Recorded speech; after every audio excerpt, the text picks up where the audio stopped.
à Lionel de rester ici et demander également donc au panel d'intervenants de la séquence qui suivra ma présentation globale de la feuille de route de nous rejoindre. Alors nous aurons à distance toujours monsieur le recteur Gilles Albou et s'il nous a rejoint monsieur Zoubeir Alonso qui est directeur général de la Chambre de commerce et d'industrie de Mayotte. Je vais demander à Thierry Mercier, président de l'association Colibri, de venir nous rejoindre. Je vais également demander à monsieur Sébastien Camus, président du cluster maritime de La Réunion, de nous rejoindre. Monsieur François Aquin, directeur régional d'Acto Réunion. Et puis, je n'ai pas vu s'il était arrivé, monsieur François Varigas, qui devait atterrir depuis Cambé pour nous rejoindre. Bon, il arrivera sans doute en cours de route et je demanderai également à Florence Beneteau qui co-animera cette table ronde avec moi de venir nous rejoindre. Et puis moi finalement donc d'enchaîner sur la présentation de notre feuille de route. Et donc de présenter finalement ces travaux depuis 18 mois.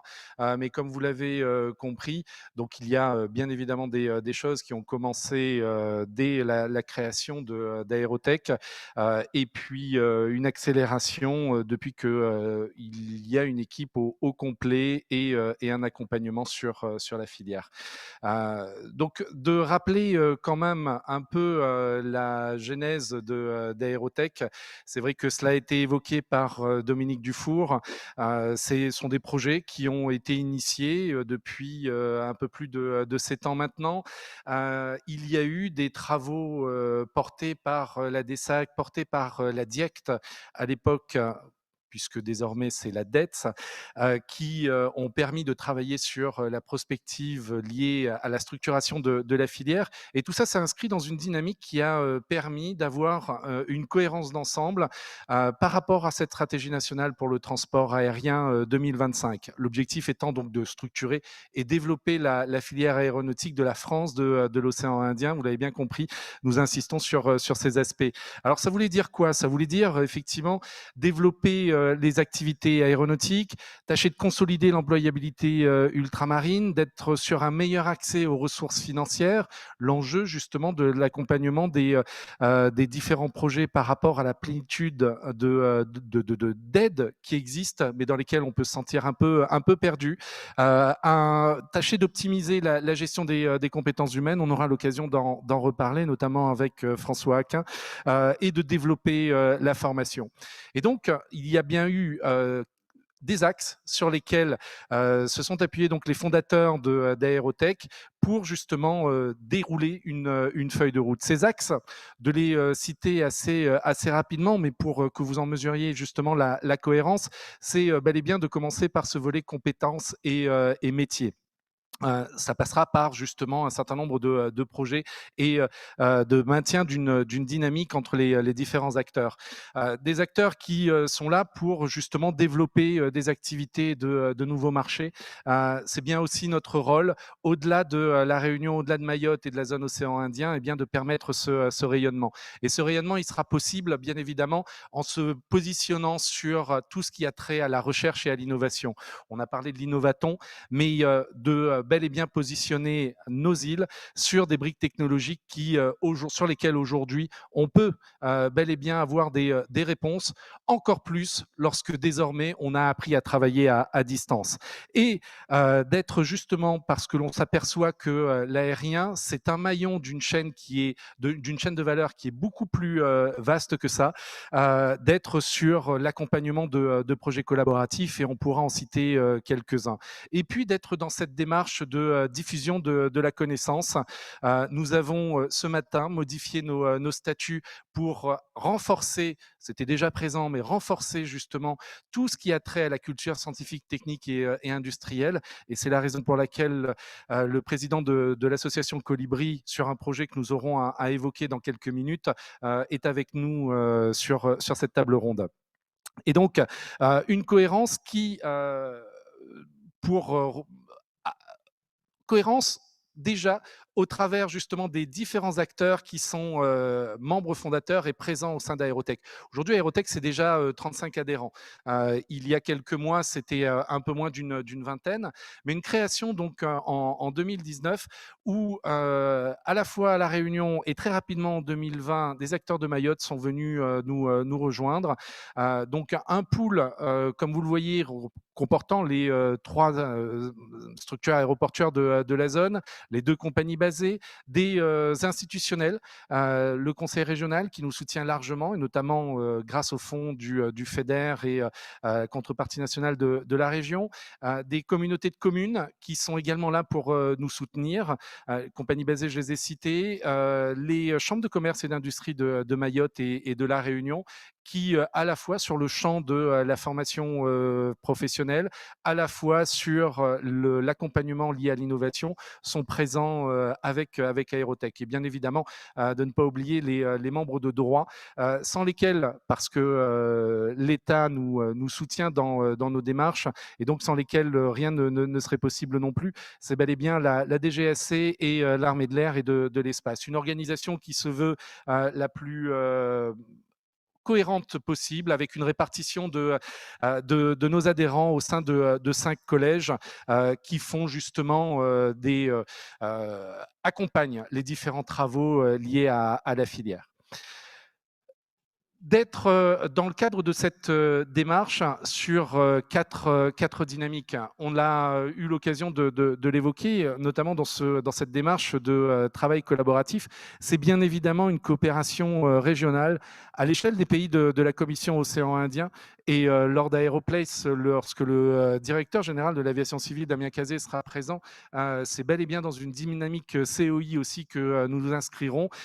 Et encore une fois, comme l'a évoqué Dominique Dufour, c'est bien la perspective zone Indo-Pacifique qui est à prendre en compte.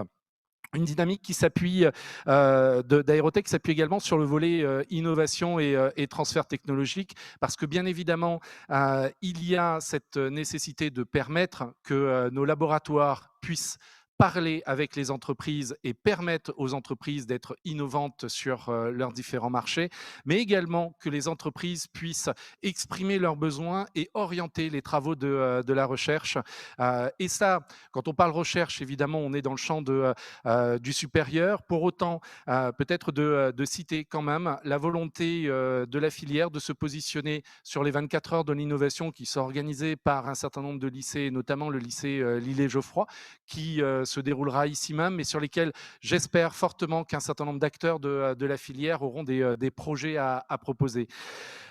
Des dynamiques qui s'appuient également sur l'accompagnement à l'ingénierie et au financement. On parle de France Relance, on parle du PIA 4, de nombreux appels à projets qui existent demain, enfin aujourd'hui déjà, Horizon Europe, dans la continuité de H2020, là aussi où les acteurs ont besoin d'accompagnement parce que c'est compliqué de monter des dossiers, c'est compliqué de présenter ces projets, et bien de pouvoir trouver des solutions par rapport à ces éléments.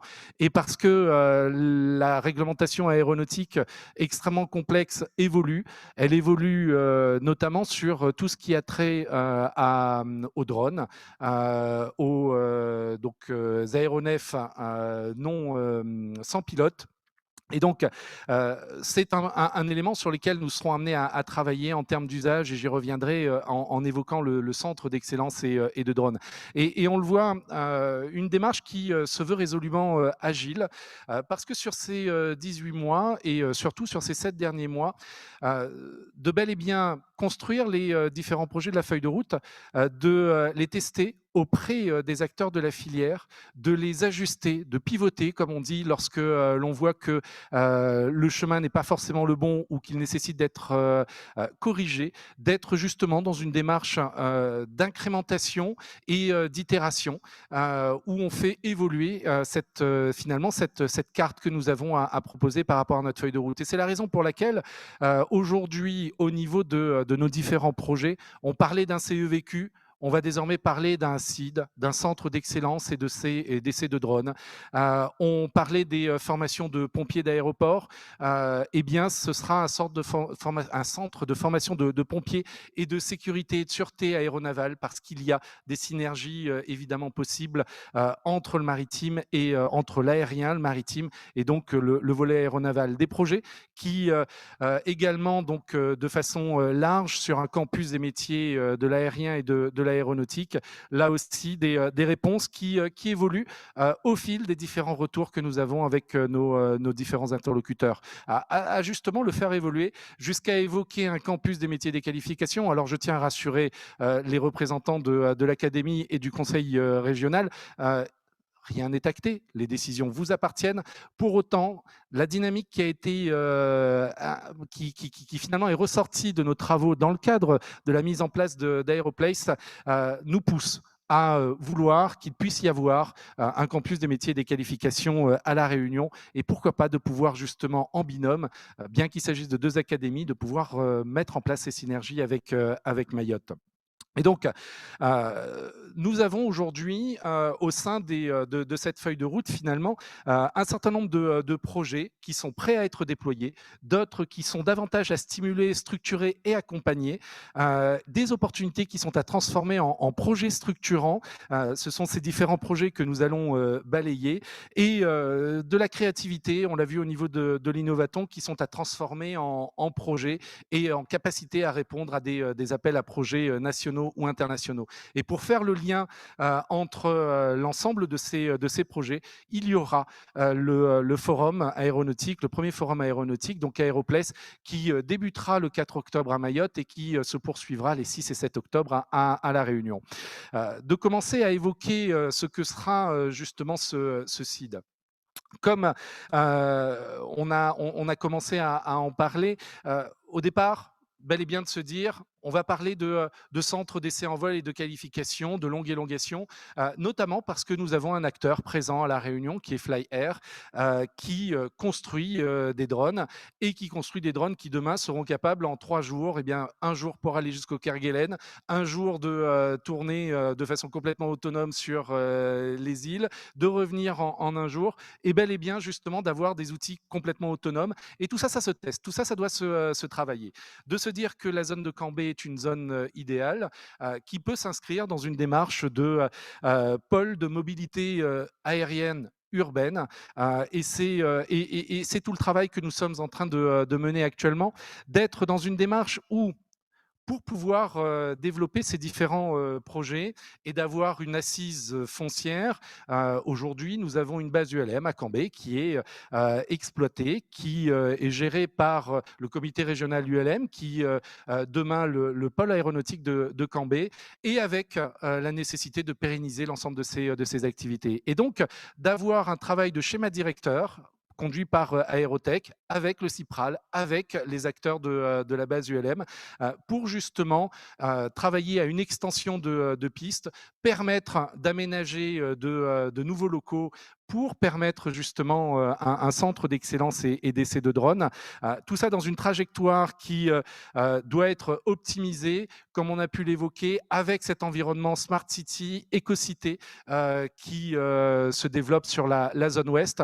Parce que quand on parle de Smart City, quand on parle d'écocité, quand on parle de pôle de mobilité aérienne urbaine, eh bien oui, aujourd'hui, il y a une effervescence extrême sur tout ce qui est VTOL, appareils à décollage et atterrissage verticaux, avec de nouveaux modes de propulsion ou d'énergie, d'avoir une démarche liée au drone for good, liée aux usages, on y reviendra, qui nous laisse à penser qu'effectivement, c'est bel et bien le lieu d'implantation nécessaire de ce centre d'essai.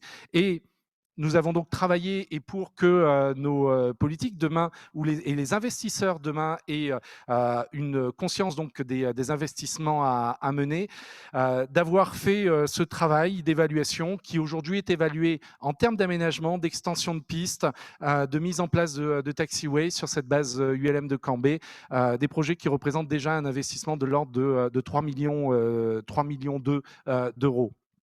D'être Une fois ces aménagements effectués, eh bien sur le développement de et la mise en place de ce centre d'excellence et d'essai de drones qui s'appuie sur quatre ressorts.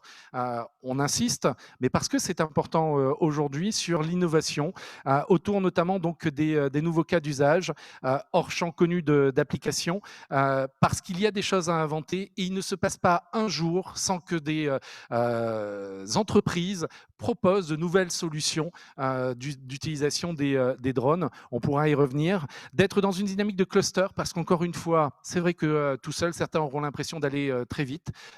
Pour autant, pour aller plus loin et être crédible, il est nécessaire d'être dans une démarche de cluster et de travail d'acteurs. Et nous serons là pour accompagner justement des développements de projets autour d'un certain nombre d'usages. Quand on en parle, c'est précisément le volet Drone for Good. La liste pourrait être longue, mais aujourd'hui, je fais apparaître au moins deux projets liés au Drone for Good. C'est l'un des projets portés par Drone Tech, qui a été effectivement lâché de raticide au niveau de la roche écrite pour la protection du tuituit.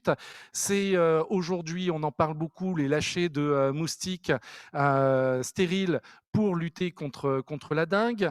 Il y avait la semaine dernière, samedi dernier, à la Cité du Volcan, conférence sur l'usage des drones dans le cadre de l'observation du volcan.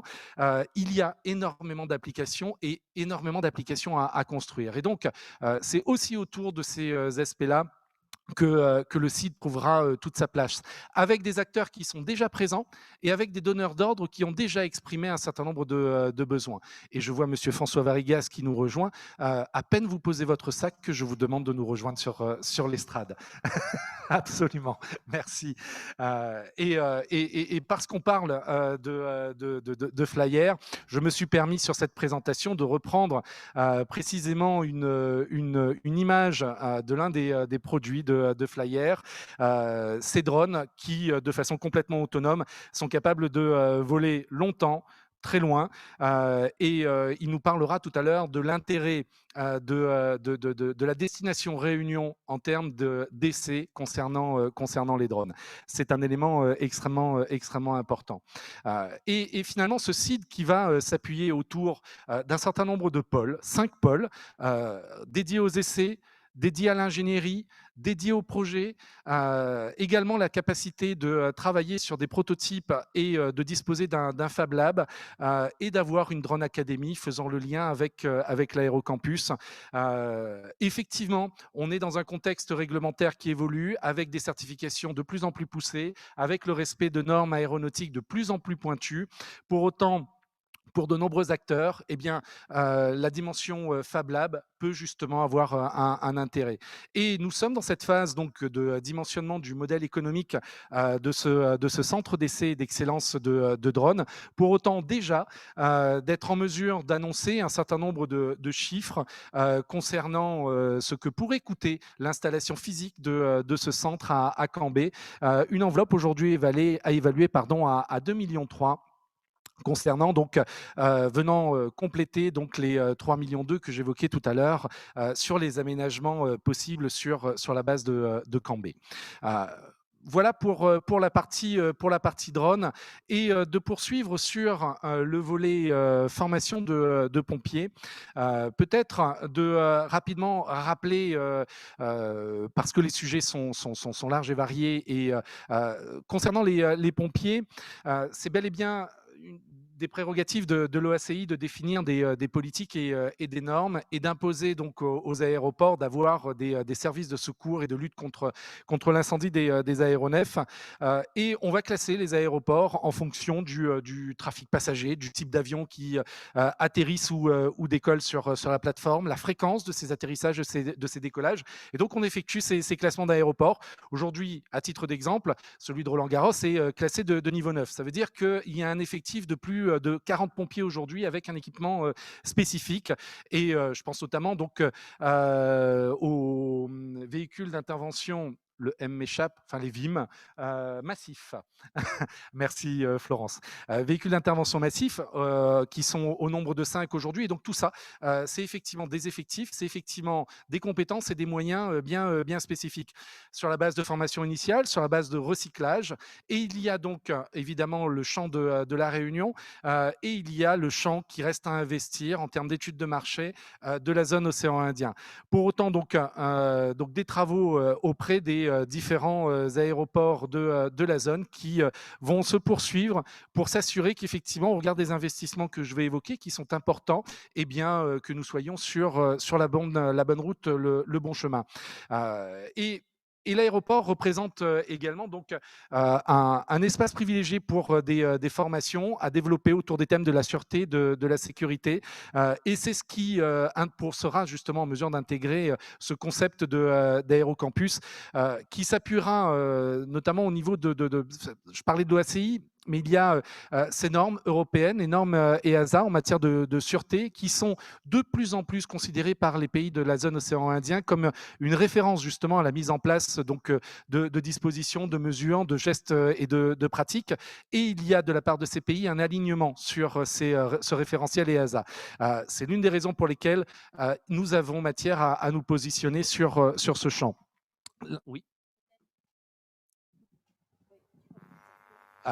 Ça marche pas? Là, si, ça va. Pardon. Oui, ça va te permettre de reprendre ton souffle en plus, juste parce qu'on parlait d'agilité tout à l'heure. C'est le clin d'œil aussi avec Jean-Paul Noël ici présent. Il y a près de 10 ans maintenant, cette opportunité qui avait été d'ailleurs portée par l'aéroport de Roland-Garros, de dire il y a opportunité de marché à baser à La Réunion une formation de pompiers. Le C2FPA d'ailleurs avait questionné la possibilité de venir. L'aéroport avait même questionné à l'époque éventuellement une filialisation pour travailler sur cette offre de formation. En 2014, quand on a porté la première étude avec Jean-Paul, c'était 1000 pompiers d'aéroport sur la zone. Depuis, l'Afrique du Sud a créé son centre de pompiers. C'est cette parenthèse qui nous permet de montrer à quel point, dans toutes les opportunités qu'on est en train d'identifier, les choses vont très vite et qu'il est absolument indispensable, quand l'opportunité se saisit, d'avoir des temps de réactivité qui sont les plus accélérés possibles parce que les places de marché se prennent. Et donc, entre cette idée d'avoir eu au tout départ une centre de formation de pompiers qui maintenant, effectivement, à quelque part une offre qui est en train de se structurer en Afrique du Sud.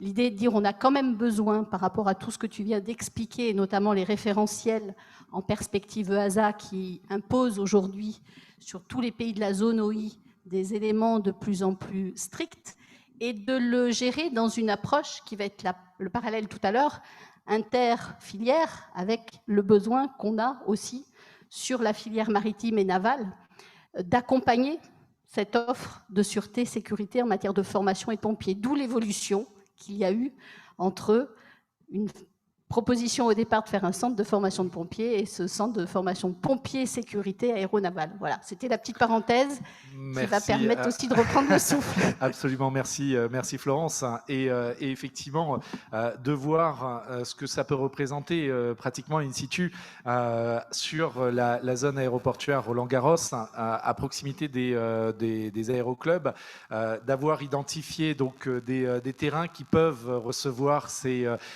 installations, et ce sont des installations qui sont importantes. Ma zapette aussi, elle fonctionne. Et donc, de pouvoir identifier sur ce qui vous est projeté 3 scénarios qui ont été travaillés avec la possibilité d'être sur une configuration 3 maquettes, 2 maquettes d'avions et une maquette d'hélicoptère, 2 maquettes d'avions donc de catégorie supérieure à 7 ou inférieure à 7. Vous en avez 2 exemples, l'un représentant un A400M, l'autre représentant un A320. Évidemment, donc on peut l'imaginer, c'est la solution la plus coûteuse. Et puis, dans une démarche d'innovation, de bel et bien se dire qu'existe-t-il sur le marché en termes d'appareils, de maquettes innovantes et intéressantes.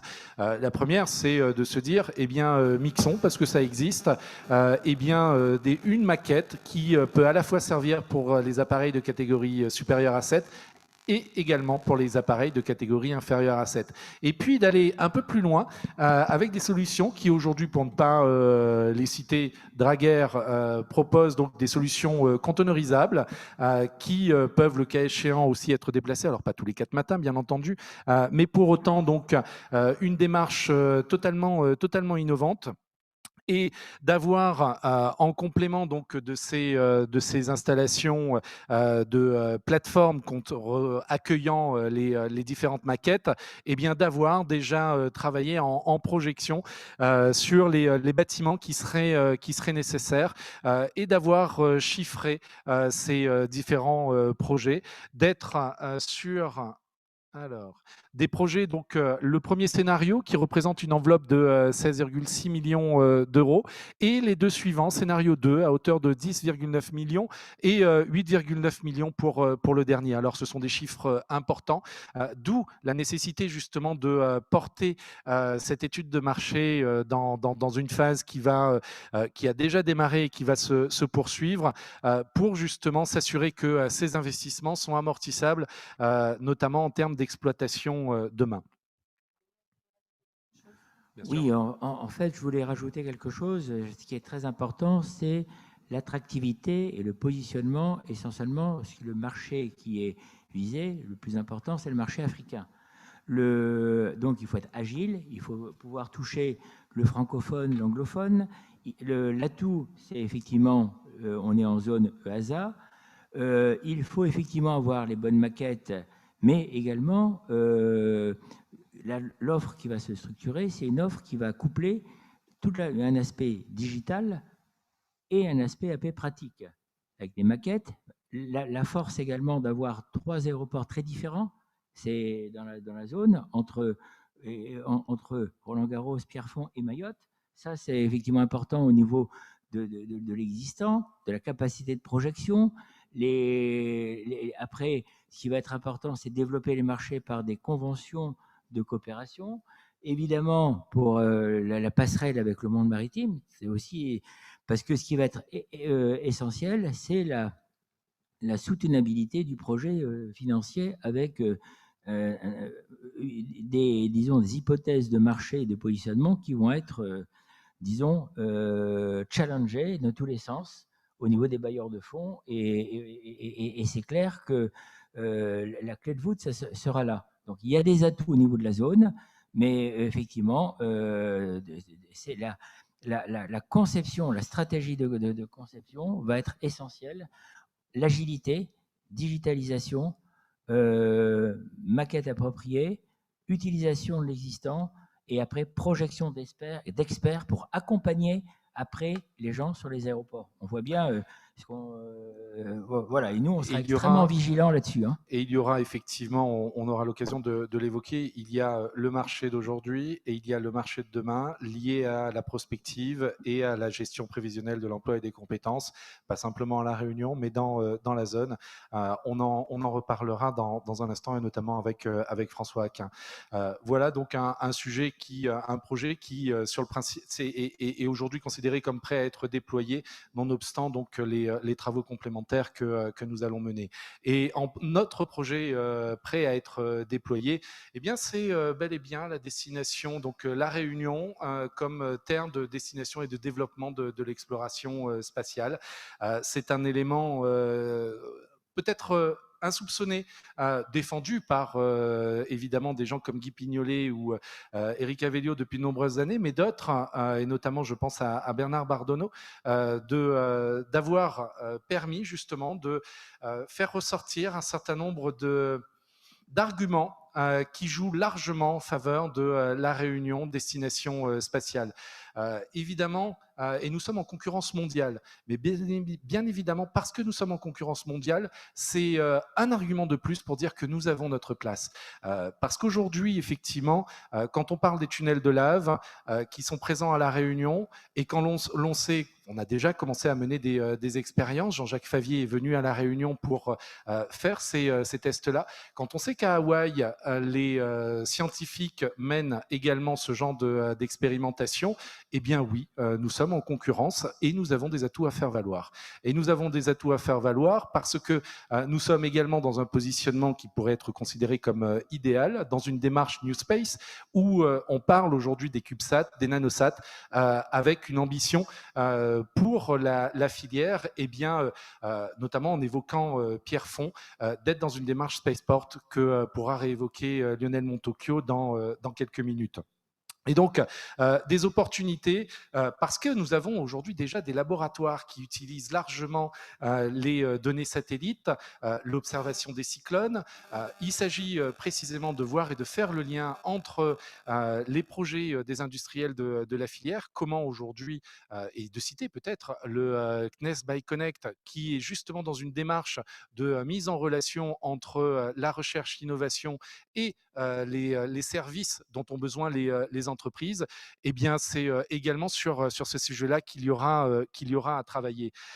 Et donc, nous avons été sollicités en termes d'accompagnement de projets par par IOSpace. Et donc, un projet travaillé de concert entre la Fondation Jacques Rougerie, Peter Weiss et sa société Spartan Space, l'astronaute Jean-Jacques Favier et IOSpace à La Réunion pour justement un module d'habitat lunaire qui sera exposé lors de l'exposition universelle de Dubaï qui commencera au 1er octobre pour 6 mois. Et d'ores et déjà, donc la possibilité de mettre en œuvre ce projet avec un module à La Réunion et demain, dès le retour du prototype de Dubaï sur Toulouse, d'être sur des expériences analogues entre Toulouse et La Réunion et mettre justement en avant dans des expérimentations de scientifiques totalement autonomes La Réunion, destination spatiale pour des missions scientifiques. Une première brique qui nous permettra sans aucun doute eh bien, d'être dans une démarche d'émulation vis-à-vis d'autres projets, l'avion 0G, demain la dimension Spaceport. Et donc c'est tout l'enjeu de l'accompagnement d'Aérotech sur un projet tel que celui-là, avec un accompagnement donc des porteurs de projets. En autre projet, et là-dedans aussi, il y a une dimension spatiale. C'est le projet Aérobus porté par un groupe qui s'est constitué spontanément, le groupe Aerospace, qui porté par un certain nombre des initiateurs, pardon, je pense à Thierry Mercier, donc président de l'association Colibri, porté également par la DESACOI et Dominique Espéron, l'éducation nationale où des enseignants, directeurs d'école, je crois présente Françoise Benoît aujourd'hui dans la salle, Monsieur Pascal Schraffer aussi qui a porté ce projet, IOSpace, Bernard Bardonneau, parce que ce sont aussi justement ces projections qui vous sont là présentées, et un projet, Thierry aura l'occasion de l'évoquer tout à l'heure au moment de la table ronde, mais qui a suscité un engouement pratiquement immédiat de très nombreux partenaires. Je vous les ai mis sur cette planche pour justement que chacun prenne conscience à quel point ce sujet est pris à cœur par les entreprises, les collectivités dans le cadre de cette démarche de diffusion de la connaissance, et nous pourrons y revenir. Concernant donc les objectifs, c'est bel et bien faire découvrir l'aéronautique, ça de la maternelle à l'enseignement supérieur, à la fois dans les quartiers prioritaires de la ville et les personnes en difficulté d'insertion. Aérotech a signé une convention avec l'académie dans le cadre du BIA+, et de participer aux travaux du CIRAS pour justement la promotion de ce brevet d'initiation aéronautique qui a aujourd'hui à son pendant dans la filière maritime avec le brevet d'initiation maritime. Pour autant, donc, l'objectif, c'est aussi pour les entreprises en termes de travail sur l'attractivité de la filière, de pouvoir attirer des talents, de mieux faire connaître les différents métiers auprès pas simplement des garçons, mais comme l'a évoqué Dominique Dufour, auprès des filles, parce que ces métiers gagneront, et je pense qu'Erika Vellio ne me démentira pas, elle promeut largement cette démarche. Cela apporte sans doute de l'inspiration et de la créativité dans ces filières. De collaborer donc à des projets jeunes aéros, encore une fois, permettre à des jeunes de 3e de pouvoir effectuer leur stage d'observation. Donc, c'est des projets un projet qui demain sera en passe d'être déployé, mais qui aujourd'hui déjà fait l'objet d'actions qui ont été menées au sein de la médiathèque de Sainte-Marie, au sein d'établissements à Saint-Benoît. Il y a eu d'autres actions, je les oublie tellement il y a un dynamisme finalement sur ces différentes actions et une certaine visibilité dans la presse sur ce projet. Et donc, il a été décidé alors évidemment, proposition des porteurs de projets, que l'aérospace, l'aérobus soit repris par Aérotech, qui devient demain, aujourd'hui, enfin c'est le cas, donc structure de gestion de ce projet et de recherche de financement pour la poursuite des travaux, s'assurer justement de la mise en œuvre des différents partenariats avec les nombreux acteurs et sur une première évaluation de budget à de l'ordre de 435 000 €, de pouvoir travailler sur la mise en œuvre opérationnelle de tout ça. Des projets prêts à être déployés, évidemment. Il y a le forum du 6 et 7 octobre à La Réunion. D'abord le 4 à Mayotte. Vous avez déjà eu, pour certains, ces différentes présentations. Il s'agit bel et bien d'être dans une démarche où cette 4e édition du Forum des métiers est complétée par une dimension économique et qui permet justement d'être sur la double bannière développement durable et hybridation de l'aérien vers l'espace, à la fois l'espace marin et les espaces spatiaux, si j'osais dire, autour de 4 champs que sont la sécurité, la sûreté, l'observation et l'investigation. Nous aurons la chance, au cours de ce forum, eh bien, d'avoir la présence de Damien Cazé, qui est le directeur général de l'aviation civile, et un parrainage de l'astronaute Jean-Jacques Favier, ainsi que eh bien, du régional de l'étape, dirons-nous, Sébastien Lativel, dit Babouk, qui seront les parrains et qui seront accompagnés de Claude Lelay en participant exceptionnel sur justement un certain nombre d'avancées liées aux nouvelles modalités aujourd'hui. La transition écologique, nouvelles énergies merci importantes. Florence. Merci beaucoup. Donc, des personnages prestigieux pour justement nous accompagner dans ces différentes démarches autour donc de la présentation des métiers, autour donc de rencontres entre professionnels et des conférences à la fois dédiées sur les différents métiers et également sur les différents sujets que nous avons évoqués. Formé sur Forum des métiers, je serai très rapide. Donc, des métiers qui sont présentés au travers de toute la chaîne de valeur de l'aérien. Et évidemment, nous avons déjà travaillé avec beaucoup d'entre vous sur ces sujets et nous allons poursuivre pour s'assurer que nous soyons sur une véritable réussite les 6 et 7 octobre. Je vais, parce que le temps file et que je ne veux pas non plus retenir tout le monde trop longtemps, avancer sur ces sujets-là. Mais pour autant, donc aussi de saluer l'investissement d'un certain nombre de professionnels qui sont prêts à dégager du temps pour venir expliquer leurs activités. Je pense notamment à une équipe d'ingénieurs qu'Erika Vellio aujourd'hui pousse à venir intervenir en parallèle des interventions de l'ENAC, d'Air Emploi ou d'aviation et pilote. Et merci donc pour cet investissement. D'évoquer maintenant les projets qui sont à stimuler. On a évoqué évidemment donc l'aérocampus qui aujourd'hui à La Réunion, à Mayotte, il y a déjà de nombreux acteurs. Alors, n'essayez pas de lire, finalement, j'aurais dû le dire en introduction, n'essayez pas de lire le diaporama. Il vous sera transmis il y a trop d'informations, vous n'y arriverez pas. Pour autant, donc, de garder à l'esprit qu'effectivement, autour de cette plateforme, il y a le volet formation, il y a le volet incubation, il y a le volet emploi, il y a le volet orientation.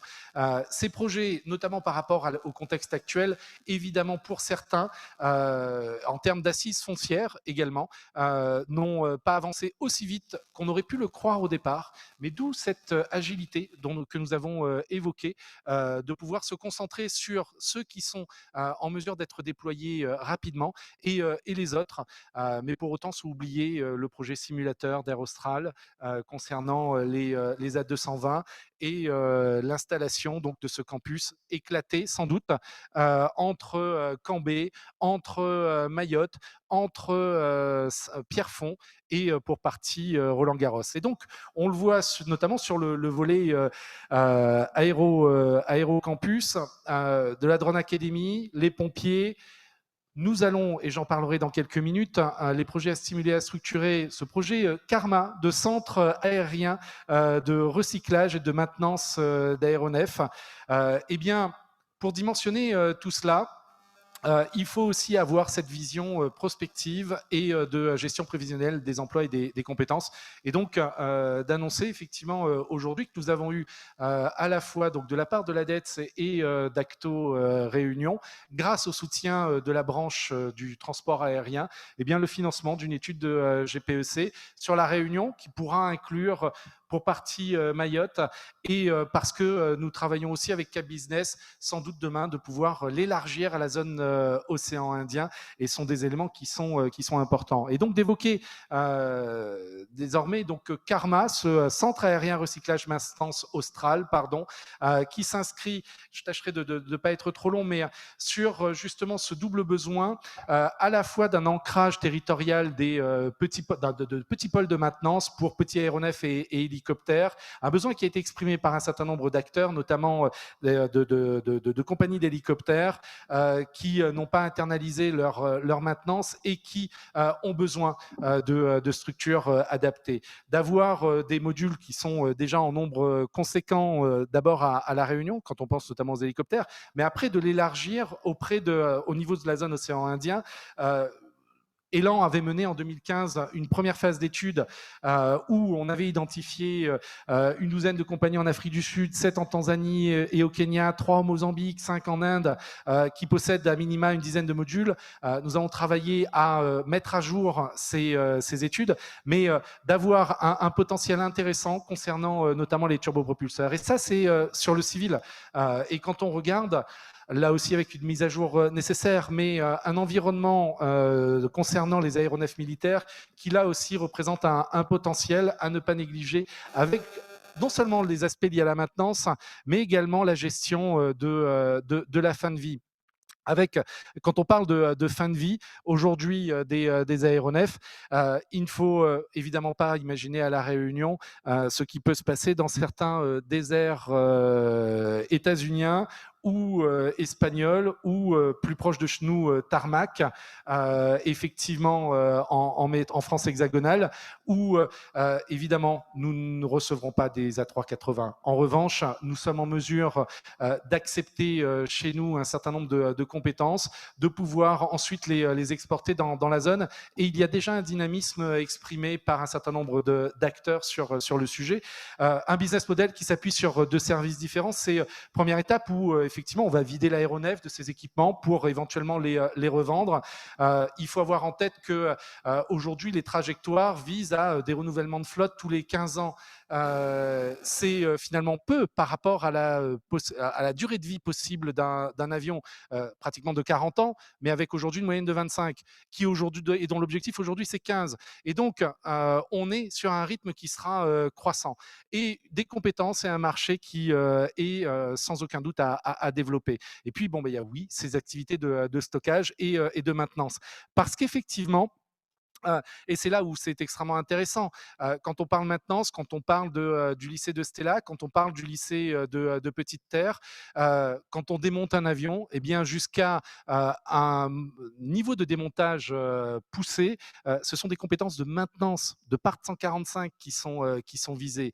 Et ensuite, on passe dans la phase de recyclage.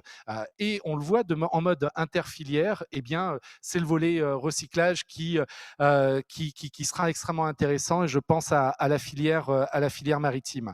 Et donc, déjà, des partenaires qui se sont positionnés pour participer à des groupes de travail qui nous permettront de définir justement ces opportunités. Et on s'aperçoit également, dans le cadre d'une étude qui avait été effectuée par le groupe Élan, bateau, avion, ça nécessitera d'être réactualisé, mais nous sommes sur des volumes qui sont potentiellement importants pour justement travailler au développement de la filière recyclage. Je serai très court sur un certain nombre d'éléments, mais par rapport à des programmes de recherche et de développement appliqués, évidemment aujourd'hui dans les appareils, dans les aéronefs ou dans certains bateaux, on utilise de plus en plus, donc dans le maritime, on utilise de plus en plus de matériaux composites. Et demain, ce sera l'un des sujets. Suez, aujourd'hui, travaille avec des startups et investit dans des startups, justement, qui ont trouvé de nouvelles solutions. L'idée, c'est bel et bien de faire participer à La Réunion, à Mayotte et dans la zone océan Indien, donc ces différentes compétences, et développer une filière à La Réunion. Développer une filière à La Réunion, notamment parce que aujourd'hui, il y a une situation effectivement considérée comme alarmante qui a été relevée par nos politiques parlementaires et sénateurs concernant le recyclage à La Réunion. Nos exportations, eh bien, elles vont devoir cesser, en tout cas vers les territoires asiatiques, la Chine et la Malaisie, qui ont décidé de limiter ces importations. Il va bien falloir aussi le traiter. Et d'avoir identifié qu'effectivement, il y a des acteurs présents à La Réunion, il y en a d'autres qui seront à mobiliser pour maintenir cette dynamique. Il y a des acteurs tels que les recycleurs bretons qui sont en cours d'implantation à La Réunion. Et cet écosystème, eh bien, peut précisément nous permettre de développer ce centre aérien de recyclage et de maintenance australe autour donc de cette création dans un premier temps, d'être dans l'impulsion d'une dynamique d'association pour le traitement des déchets issus des aéronefs, mais sans doute aussi demain du maritime, de mobiliser un programme de recherche et de développement impliqué pour un concept à impact environnemental neutre, d'offrir un environnement d'expérimentation à de nouvelles technologies et traitement des métaux, et de mobiliser un programme LIFE, programme de financement européen, pour justement mener ces différentes actions. Donc on est au milieu du gué. Le programme LIFE, c'est le programme qui est sur l'accompagnement de la transition écologique, qui a permis de donner naissance à l'époque au projet Tarmac, qui est une première européenne. Le groupe Tarmac, maintenant, qui est à Tarbes, a eu cette folie il y a 10 ans, c'est peu 10 ans, de penser que la France, sur ce petit territoire d'un aéroport avec peu de flux, pouvait mobiliser un programme de recherche collaboratif avec toutes les chaînes de valeur que Grégory vient de rappeler. Pas que le monde de l'aérien, mais le monde du recyclage, de la recherche. Et la chance que nous avons aujourd'hui sur cette approche qu'on propose ici, c'est que finalement, en ayant un vrai sujet en régime insulaire de recyclage, pas que de nos modules d'avion, mais de la totalité de ce qu'on appelle les moyens de transport hors usage, il y a possibilité, en étant sur de l'interfilière, de mobiliser tout un champ de compétences à l'appui de ce qui a été fait déjà sur ce savoir-faire français, mais complètement spécifiquement décliné dans un modèle économique sui generis réunionnais, mais bien au-delà, zone OI, avec nos partenaires mahorais, avec Madagascar aussi, et avec aujourd'hui, pour le coup là, l'Afrique du Sud qui frappe à la porte et qui dit aujourd'hui, nous, on a des espaces que vous n'avez pas, mais il y a probablement un savoir-faire qui nous est reconnu grâce à cette dynamique, et notamment la capacité de mobiliser un projet collaboratif qui va chercher, et ça c'est très important, Abel Liol présent ne pourra pas nous nous le dire, toute cette dynamique d'une destination Réunion, d'un territoire de soutien à la recherche et à l'innovation, et la proposition qui est faite dans le cadre de ce groupe collaboratif d'aller plus loin que ce qu'a fait Tarmac, avec, parce qu'on est en régime insulaire, parce qu'on doit être sur un impact zéro, et pas simplement à 92% de recyclage, mais de viser le 100%, d'être dans une technologie de découpage au câble diamanté, déjà utilisée dans d'autres secteurs d'activité, dans des hangars propres, qui permettrait de traiter les avions, mais pas seulement, et de dire finalement, c'est aussi l'impulsion de ces filières qui ont des savoir-faire, comme le naval, comme l'aéro, de pouvoir mobiliser toute une chaîne de valeur qui va derrière apporter des réponses à d'autres secteurs d'activité. Tous les moyens de transport hors usage à La Réunion, que ce soit les engins de chantier, les engins agricoles, et les gros modules ont besoin d'être traités et auront besoin des technologies que l'aéro et le naval peuvent mobiliser. Et c'est ça qui est intéressant dans la dynamique d'un territoire insulaire comme nous sommes sur toutes ces îles de l'océan Indien. Pardon. Non, mais je te remercie. Tu m'as fait gagner de précieuses minutes par ta synthèse. Merci beaucoup. Ce qui va justement nous projeter pratiquement, et je fais défiler le diaporama pour évoquer justement d'emblée tout de suite le campus des métiers et des qualifications, mais qui s'appuie donc sur le campus des métiers l'aérien du lycée de Petite-Terre et les démarches que nous avons entamées à la fois entre le lycée de Stella et l'aéroport de Pierrefonds. Rapidement, parce que le recteur de Mayotte pourra l'évoquer, mais le projet, le volet maintenance à Mayotte, extrêmement dynamique, initié en 2019.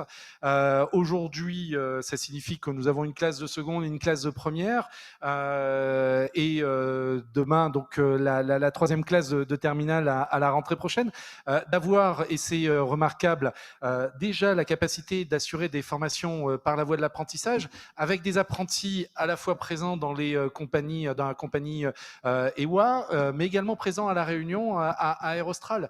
Et ça, c'est un élément remarquable. D'avoir l'objectif donc d'ouverture d'une mention complémentaire en 2022. Et aujourd'hui, donc effectivement, des phases opérationnelles qui vont pouvoir démarrer. Je laisserai tout à l'heure le recteur s'exprimer sur ce sujet. À La Réunion, d'avoir une action très dynamique au niveau du BIA. On le voit réparti tout autour de l'île, pas moins de 21 établissements dans lesquels il y a des sections BIA, 124 diplômés cette année, d'avoir également répartis au sein des différents établissements. Alors évidemment, on identifie le lycée de Stella. Aujourd'hui, nous avons 84 personnes, 84 élèves jusqu'à la mention complémentaire sur le bac pro aéronautique et ensuite sur la mention complémentaire.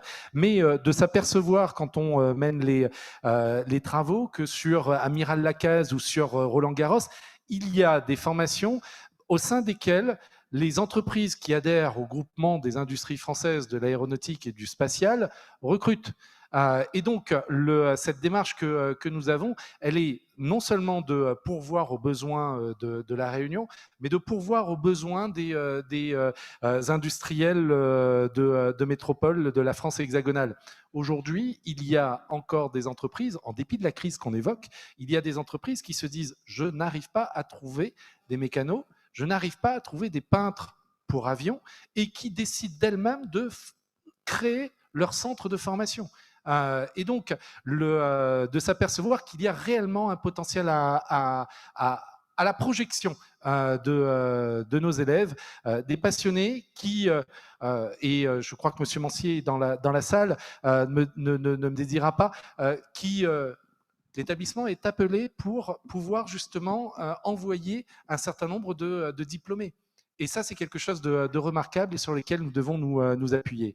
Et de poursuivre justement sur, alors je reviens, de poursuivre sur, quand on analyse le catalogue donc des formations dans lesquelles le GIFAS va puiser, permettez-moi l'expression, sur des opérateurs techniciens d'atelier, sur des opérateurs à la fois en T ou post-bac, eh bien, nous avons déjà des filières qui sont présentes. D'où la cohérence d'imaginer un campus des métiers et des qualifications sur l'île et en partenariat également avec Mayotte. Et ça veut dire quoi? Ça veut dire qu'à un moment donné, il faut avoir cette ambition d'aller plus loin en termes de surface, d'infrastructure.